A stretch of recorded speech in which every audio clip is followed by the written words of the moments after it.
For those of us just joining us in the sermon, we're talking about quitting complaining. So we do get better with practice when it comes to complaining. And we're going to look at a passage in Numbers chapter 11 from the people of Israel who had gotten really good at complaining.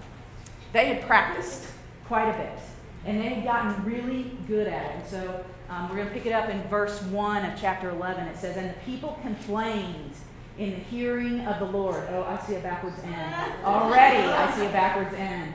But hearing is spelled correctly, right? Except for the backwards N. Okay, just check. "And the people complained in the hearing of the Lord about their misfortunes. And when the Lord heard it, his anger was kindled, and the fire of the Lord burned among them and consumed some outlying parts of the camp. Then the people cried out to Moses, and Moses prayed to the Lord, and the fire died down." Okay, so here's what we've got a picture of. Again, no one had to teach the people of Israel how to complain. They knew how to do it, and they had practiced it, and they were good at it. They had done a lot of complaining. If you look throughout the story of the Exodus, whether it's in the book of Exodus or in Numbers or in Leviticus or in Deuteronomy, you see the people of God complaining.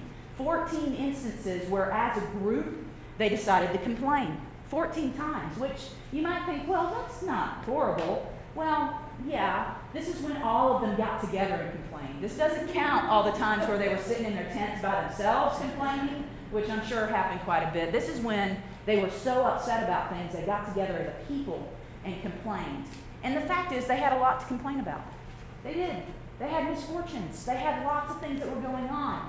They complained about slavery, the fact that they had been slaves while they were in Egypt. They complained to God because they were slaves. And so God raised up a couple of leaders. He raised up Moses and Aaron to help deliver them out of slavery. And as soon as he did that, what do you think happened?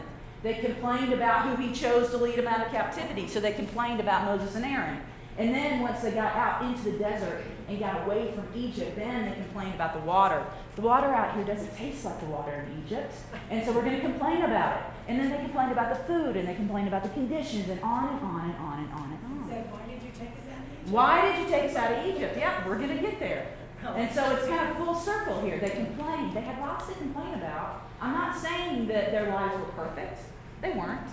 But they complained about a lot of different things. Now, in the beginning of Numbers 11, it's not real clear what they're complaining about. This was just general complaining time. We don't know exactly what they're complaining about. We know that they were complaining about something, and God was just sick of it. He was just sick of it. Now, parents, think about when you've taken your kids, either recently, in my case, coming home from Dallas, it was a very long trip, or sometime in the past, think about a road trip you took your kids on, right? Because basically what God is doing is taking his kids on a road trip during this whole Exodus kind of thing. And how many times have you said this? Don't make me pull this car over. Don't make me come back there. Don't make me pull this car over. Well, that's kind of where God was with the people of Israel. You know, he's taking them on this trip. He's taking them out of Egypt into the promised land. And it's not necessarily a short trip. And here they are in the back going, when are we going to get there? When can we have some lunch? I need to go to the bathroom. I'm kind of bored. So-and-so is touching me. I mean, it's all of this kind of stuff. Yeah, some of you guys know exactly what I'm talking about. And God is like, don't make me pull this car over, except there were no cars. And so instead he was like, do not make me burn this place down. But it did. He's not happy with their complaints, right? God was upset about the fact that all these things that he had been doing for them, and yet they're still complaining, like little kids complaining. And so his reaction was not to pull the car over, but to burn the place down. His anger burned, and he actually burned some of the camp down before Moses came and said, whoa, whoa, whoa, we're sorry. But still they complained more. Even after God burned some of their camp down, they kept complaining. Picking it up in verse 4, it says, now the rabble that was among them had a strong craving. And the people of Israel also wept again and said, oh, that we had meat to eat.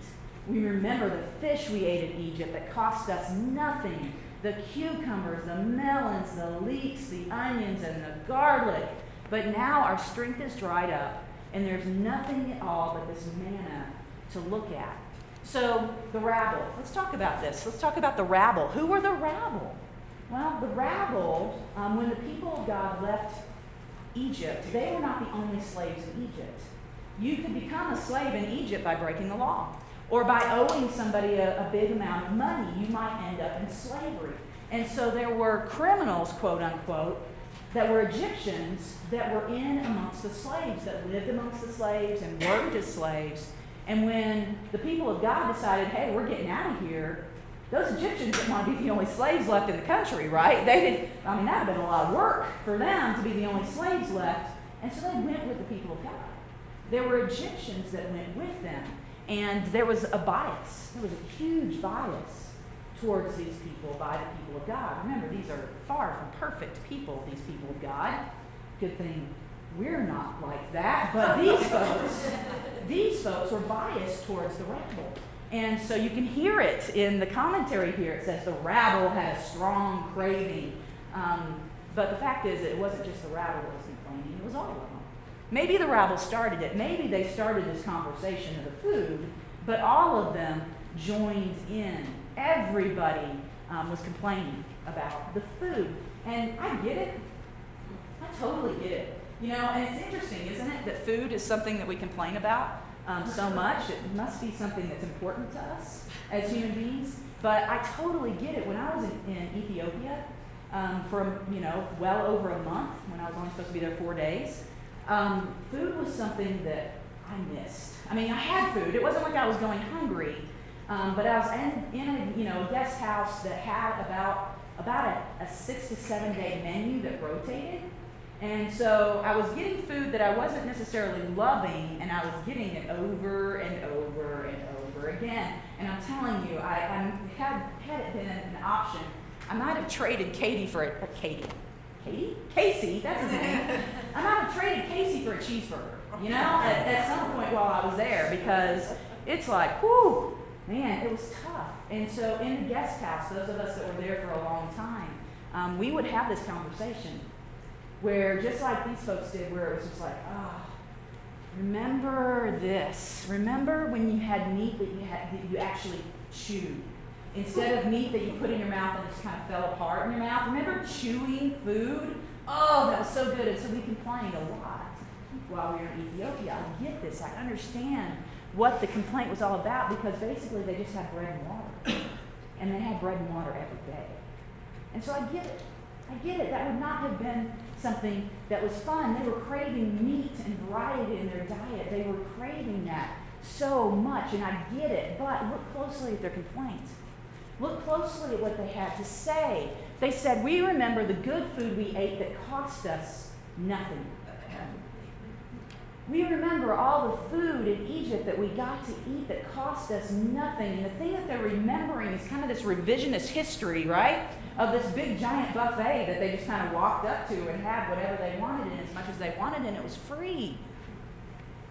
And they're like, oh, if only we had that. But the fact is that's a half-truth. We've been talking about half-truths, right? This is not exactly true, because they were slaves. Now, it's true, slaves don't buy their food, because slaves don't have money, because slaves are slaves. And so they don't provide their own food. Yes, their food was free, but it cost them a great deal. It came at the expense of their freedom and of their dignity, and at other times, punishment. Remember, Egypt had killed all the sons.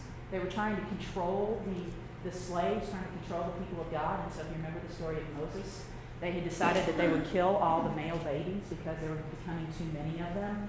That was the price for their free food, was their children. So their food wasn't exactly free, but that's the way they remembered it. And they were like, we wish we had all this free food. And they also complained that they were wasting away. We're wasting away. We used to be strong. We used to be very muscular and could work and be, all day long. And not only were we strong, but we looked good. Bodybuilders. These guys were strong. And they were wasting away on this bread and water diet. They weren't getting much protein. Every once in a while, God would send them some quail. But they weren't getting much protein. And so, their muscles were atrophied and they were not nearly as strong as they were, and they're like, if only we could have been as strong as we were when we were in Egypt. Well, why were you strong? You were strong because you were worked ruthlessly.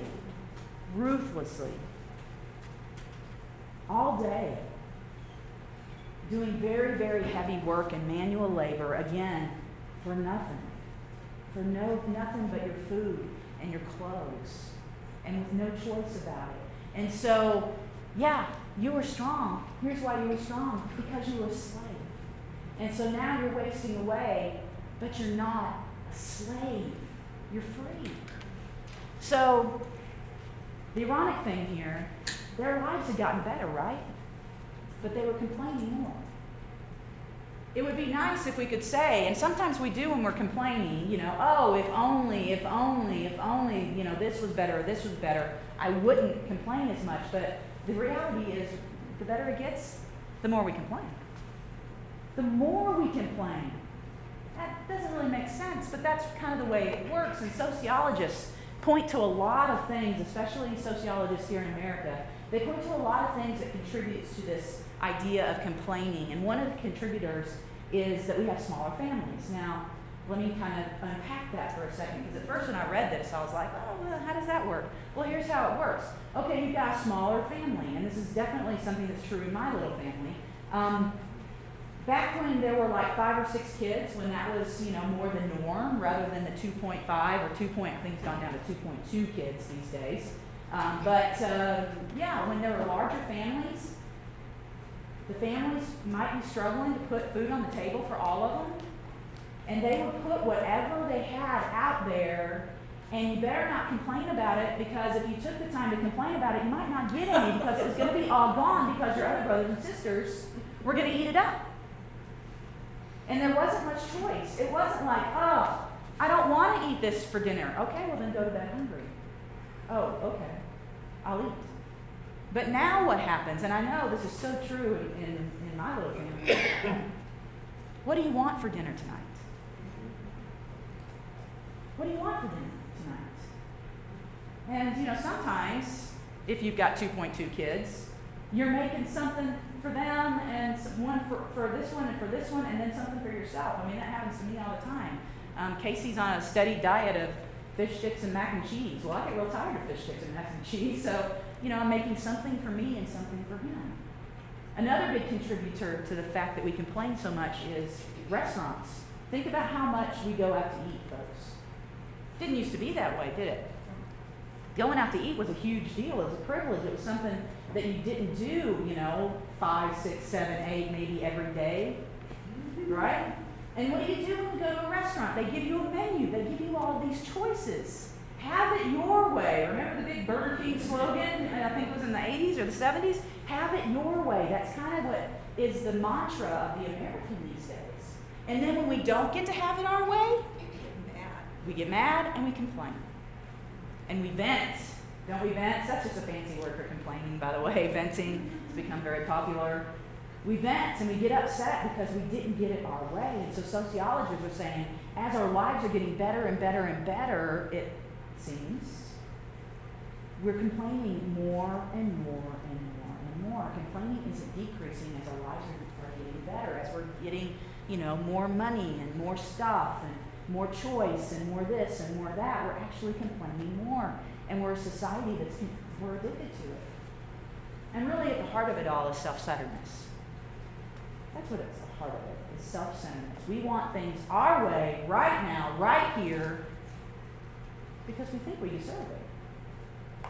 Not necessarily true. So what's the solution? What's the solution to this? How do we quit complaining? What do we have to do? Well, the first thing is like anything else, we have to acknowledge that we have a problem. All week long, I have been working on this topic of complaining, and I'm telling you, I didn't like, let me sit here and complain about the fact that I had to write a sermon about complaining. It was hard. It was hard, because here I am, and I know I've got a problem. I've got a problem with complaining. I am often negative. I am often spouting off and venting to somebody about my problems. And so, I had to acknowledge this week, I complain. too much. That's the first thing we've got to do. And the next thing we've got to do is decide that we need to do something. It's one thing to say, I've got a problem. It's another thing to say, I need to do something about it. I need to change that behavior. I need to actually put some work towards quitting complaining. And then we've got to set up accountability. We have to say to somebody, hey, help me. If you hear me complaining, say, what's going on here? Set up some accountability. But even these things don't necessarily provide us with motivation, right? Where do we find the motivation to quit complaining? Because it seems like, what's the big deal if I complain? What's the big deal if I have something negative to say about everything? What's the big deal?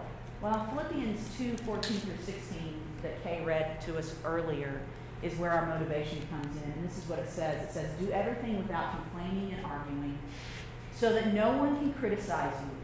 Live clean, innocent lives as children of God, shining like bright lights in a world full of crooked and perverse people.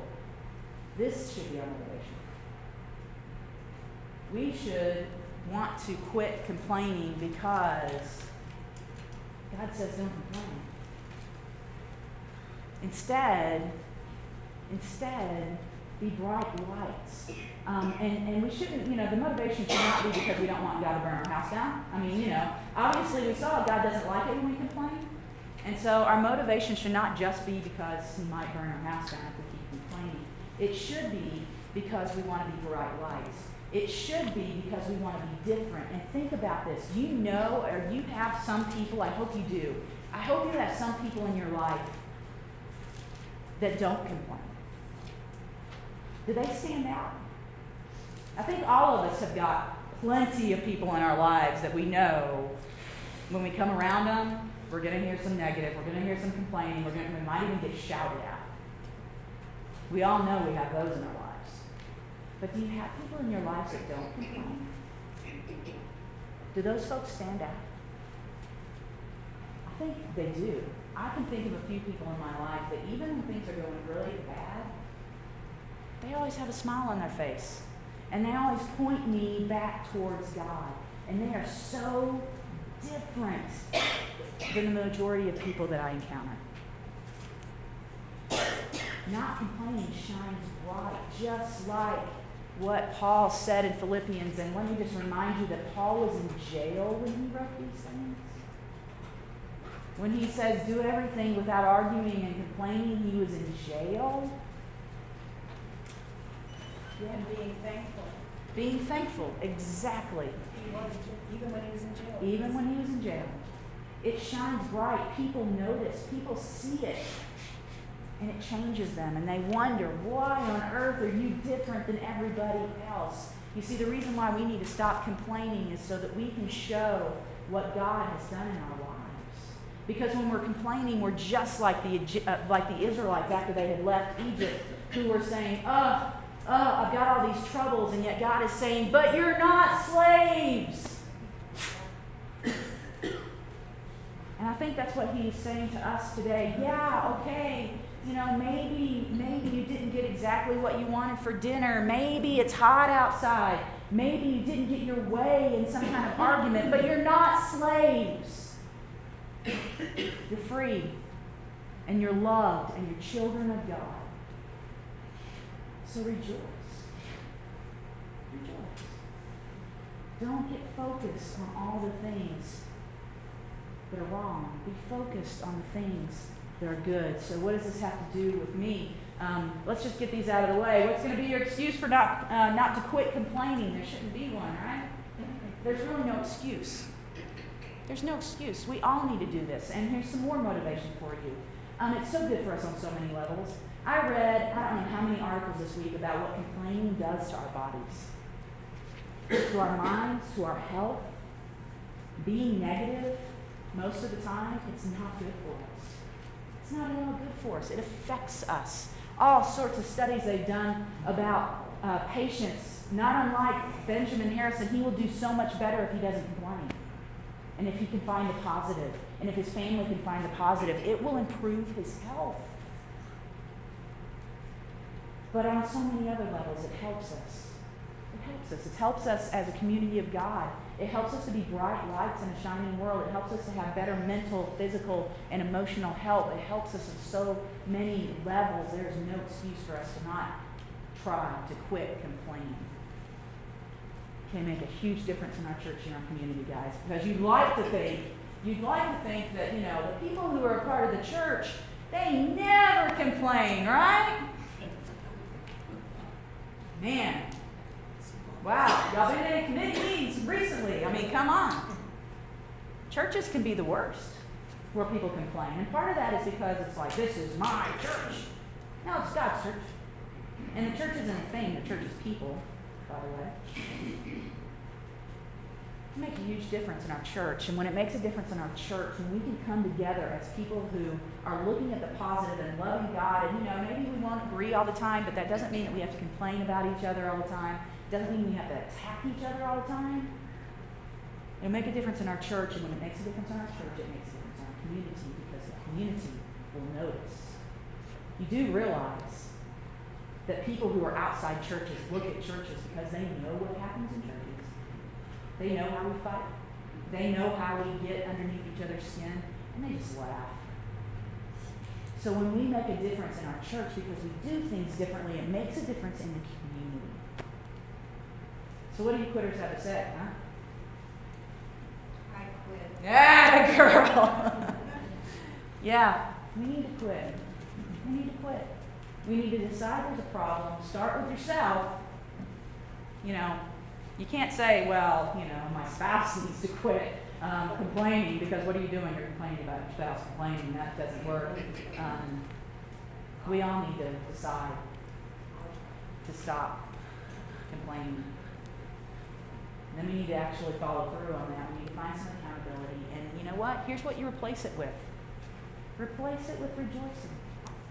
Anytime you feel the need to complain, turn on some Christian music that causes you to rejoice. Read some scripture that causes you to remember. Count your blessings, Count your blessings. That works. It works. Be grateful for the things that you have instead of focusing on the things that you don't. I say we can do this. I say we can be a bunch of quitters that quit complaining with the help of God and the help of each other. Let's pray together.